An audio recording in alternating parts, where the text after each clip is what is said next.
สาธุเด้อคลิปนี้ได้ขึ้นอยู่หน้าโทรศัพท์ของผู้ใดขอให้พระภูมิเจ้าที่พระแม่ธรณีเจ้าทางจงเปิดประตูเงินแสนอยู่บ้านจงเปิดประตูเงินล้านอยู่เฮือนลูกหลานเฮ็ดหยังจงราบรื่นทุกประการจงอย่าข่มอย่าฆ่านึกคิดอันใดจงมาคว้าเอาอันใดจงไดพระอินทร์ขอให้มาทรงพระพรหมขอให้มารักษาเทวบุตรเทวดาขอให้มาคุ้มครอง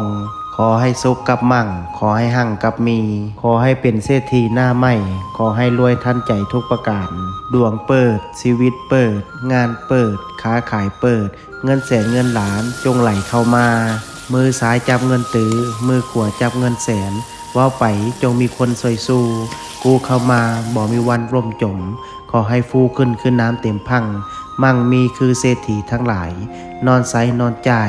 อูอาอูอังนะโมพุทธายะท่านใดที่ได้ร่วมพิมพ์สาธุกดแชร์ออกไปแล้วขอให้สิ่งที่เว้ามาจงเกิดเป็นจริง